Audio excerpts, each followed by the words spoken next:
अस्सलामुअलैकुम वीवर्स, कैसे हैं आप सब। उम्मीद है कि आप सब बख़ैर आफ़ियत होंगे और बाराने रहमत को दोनों हाथों से समेट रहे होंगे। आप देख सकते हैं आज मैंने मंगाई थी पालक और मैं पालक बना रही हूँ।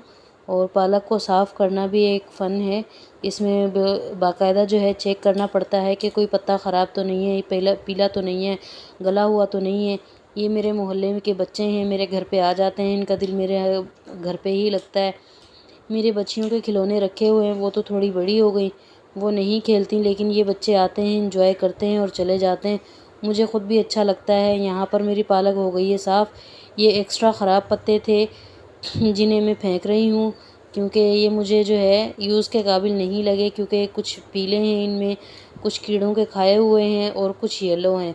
जो साफ़ पत्ते थे वो मैंने निकाल लिए। इन सबको जो है मैंने एक शॉपर में भर लिया, एक साइड पे कर दिया, क्योंकि जो है कचरा और अच्छी चीज़ एक साथ रखी हुई बिल्कुल अच्छी नहीं लगती। अब मैंने जो है पालक की कटिंग शुरू कर दी है और साथ के साथ मैं अपनी बेटियों को ट्यूशन भी दे रही हूँ, क्योंकि मेरे बच्चे जो है वो कहीं ट्यूशन नहीं जाते, मैं ख़ुद उन्हें ट्यूशन देती हूँ। जब माँ बाप पढ़े लिखे हों और फिर भी बच्चा बाहर ट्यूशन के लिए जाए तो ये अच्छी बात नहीं होती। अगर पेरेंट्स पढ़े लिखे हैं तो वो अपने बच्चों पे ख़ुद तवज्जो दें, ताकि बच्चे कुछ बन सकें, कामयाब हो सकें। तो इसीलिए मैं तो अपने बच्चों को ख़ुद पढ़ाती हूँ। आप देख सकते हैं मैं यहाँ पर बैठी हुई बच्चों को जो है पढ़ा रही हूँ, उन पर नज़र भी रखे हुए है और काम भी साथ साथ चल रहा है। मेरा पालक कट चुका है। अब मैं आ गई हूँ किचन में। अब मैं मसाले काट रही हूँ। आप देख सकते हैं यहाँ पर मैंने मीडियम साइज़ की 2 प्याज ले ली और 4 टमाटर ले लिए, कुछ मिर्चें ले ली, इन्हें मैं काट रही हूँ। वैसे हरे पत्तों वाली जो सब्ज़ी होती है मुझे वो ज़्यादा पसंद है हरी मिर्चों में। जो हरे पत्ते की सब्ज़ी है उसमें हरी मिर्चें कूट कर डाली जाएँ, ना पीस के डाली जाएँ, ना काट के डाली जाएँ। लेकिन यहाँ पर बहुत कम थी तो इसीलिए मैंने ये काट कर डाल दी और पिसी हुई डाली, और इससे भी अच्छी लगेगी। आप देखिएगा, आप ट्राई करिएगा, मेरी रेसिपी इंशाल्लाह आपको अच्छी लगेगी। और प्याज मेरे कट चुके हैं। अब मैंने टमाटर काटने शुरू कर दिए हाथ के हाथ। यहाँ पर मैं टमाटर, मिर्चें, सारी चीज़ें कटिंग करने के बाद जाकर सब्ज़ी को धो लूँगी। टमाटर मेरे कट चुके हैं। अब मैं मिर्चें काट रही हूँ। मिर्चें भी काटना एक फ़न है। हर कोई मिर्ची को हाथ नहीं लगाता, लेकिन हमारे तो हाथों को माशाल्लाह इतनी अच्छी आदत हो गई, हमारे हाथों में बिल्कुल भी मिर्ची फील ही नहीं होती। वरना कुछ लोग होते हैं वो घंटों तक जो है हाथों को मसलते रहते हैं, हाय मिर्ची लग गई, हाय मिर्ची लग गई। लेकिन अल्हम्दुलिल्लाह हमारे हाथों को आदत हो गई है। यहाँ पर मैंने मसालों का जो कचरा था वो भी रिमूव कर दिया और ये सारी चीज़ें मैं एक ही जगह समेट कर एक साथ ले जाऊँगी। अगर मैं इस तरीके से नहीं रखती तो मुझे 2 चक्कर करने पड़ते। अब ये एक ही साथ में सारी चीज़ें उठाकर ले जाऊंगी किचन में। और यहाँ पर जो कल मैंने पकोड़ों वाली वीडियो अपलोड की थी उसी का ऑयल बचा हुआ मैंने आज यूज़ किया है, वो ही मैंने पतीली के अंदर डाला, क्योंकि हर चीज़ को ज़ाया नहीं करना चाहिए। पैसे लगते हैं और वैसे भी अल्लाह की नेमत को ज़ाया नहीं करना चाहिए। उसी ऑयल को मैंने पतीली में डाला और साथ में प्याज डाले, उनको ब्राउन करने के लिए रखा। और दूसरी तरफ जो है मैंने पालक धोना शुरू कर दी। और आप देख सकते हैं मसालों में क्या है, टमाटर, मिर्चें और ये 2-3 चम्मच मैंने लहसुन अदरक का पेस्ट ले लिया है। और साथ ही अब मैं पालक को धो लूँगी। उस धोने के लिए मैंने एक ये परात ले ली है बड़ी सी, और एक छोटा पतीला ले लिया है धोने के लिए, ताकि अच्छे से वॉश हो सके। मैं हमेशा सब्ज़ी को 3 पानी में वॉश करती हूँ। दूसरी तरफ जो है मेरे प्याज ब्राउन हो चुके हैं। इसके अंदर मैंने टमाटर, हरी मिर्च भी डाल दी है और साथ ही इसके अंदर मैं लहसुन अदरक का पेस्ट डाल रही हूँ। और डालने के बाद जो है मैं बिल्कुल लाइट आंच कर दूंगी। मसाला भूनते हुए हमेशा यही ख्याल रखना चाहिए कि आंच जो है बिल्कुल लाइट होनी चाहिए, कि अगर आप तेज़ कर देंगे तो आपका मसाला कहीं से जल जाएगा, कहीं से नहीं भुनेगा, कहीं से कुछ। जितनी हल्की आंच होगी, जितना देर से आपका मसाला भुनेगा, आपके खाने में उतना ज़्यादा टेस्ट आएगा। और मैं इसी तरह करती हूँ। और मैं यहाँ पर देखें, मैंने ज़ीरा, कुटा हुआ धनिया, हल्दी, मिर्च पाउडर और नमक, ये तमाम चीज़ें ले ली और ये एक साथ में इसके अंदर डाल दूँगी। अब मैं इसे फ्राई करूँगी बिल्कुल लाइट आंच पर। दूसरी तरफ इतने में जब तक ये हल्की आंच पर फ्राई होगा, मैं आलू का कटिंग करूँगी और पालक धो लूँगी। पालक धोने में भी 3 पानी धोने में टाइम लगता है। और जब तक मेरा ये 3 पानी धुलेगा और आलू कटेंगे, आलू धुलेंगे, जब तक ये मसाला मेरा भुनेगा। आप खुद सोचें, इसमें इस काम में टाइम लगता है करने में, और मसाला भुनने में टाइम नहीं लगता, लेकिन मेरी हल्की आंच है उसमें भी टाइम इसी तरह लग जाएगा। जब तक मसाला रेडी होगा, जब तक मैं इन तमाम काम से फ़ारिग हो जाऊंगी और इजीली काम हो जाएगा। अब ये तकरीबन भुनने के करीब है मसाला, लेकिन प्रॉपर नहीं भुना। और टमाटर देख सकते हैं आप, उसी तरह मोटे मोटे हैं। अभी मसाले को और भुनने देंगे।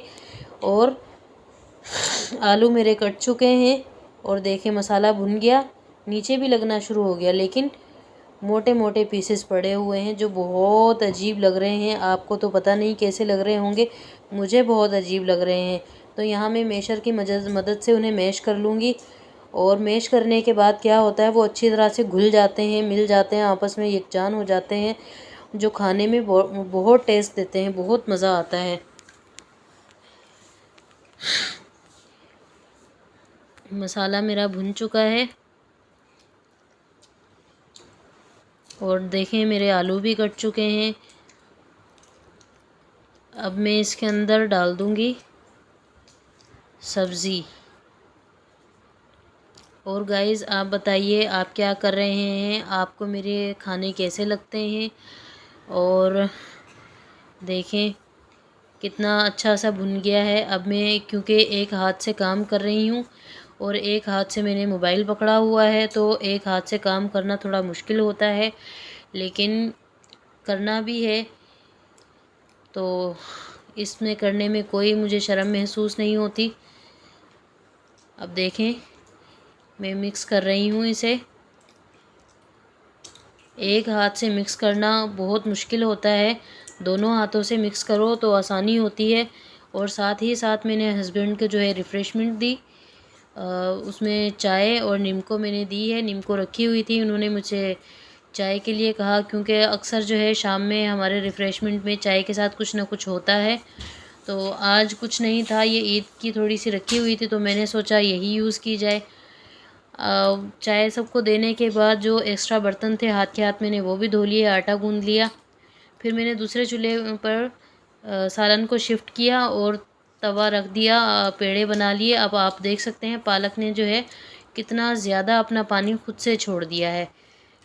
इसमें मैंने एक बूंद भी पानी नहीं डाली, लेकिन पालक का ये अपना पानी है। स्लैब थोड़ी सी गंदी हो गई, तो मैंने सोचा इन्हें भी धो लें। फिर मैंने इन्हें अच्छे से धोया। अब धोने के बाद मैं इसे सूखे कपड़े से भी खुश्क करूँगी, क्योंकि जब तक खुश्क नहीं किया जाए रोटी बनाने में मज़ा नहीं आता और वो चिपकती है। अब इसे हम खुश्क करने के बाद रोटी बनाएंगे।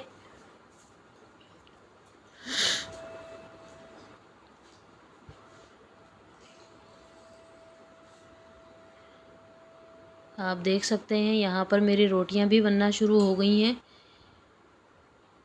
और साथ साथ में यहाँ पर भी बच्चों को किचन में खड़े होकर भी बच्चों को पढ़ा रही हूँ। डिक्टेशन में यहाँ पे करवा रही हूँ। मैंने अपने आगे बुक भी रखा हुआ है एक, और बच्चे मेरे बाहर बैठे हुए हैं सोफ़े पर। और मेरी नज़र जो है दोनों साइड है, किचन में भी है और बच्चों पर भी है। ये भी जो है एक ट्रिक है बच्चों को ट्रेन करने की। अब यहाँ मेरी रोटियाँ भी तकरीबन बन चुकी हैं और बच्चों का काम भी तकरीबन हो चुका है। इसे कहते हैं एक तीर से दो शिकार। अल्हम्दुलिल्लाह अल्हम्दुलिल्लाह मेरा काम डन हो चुका है।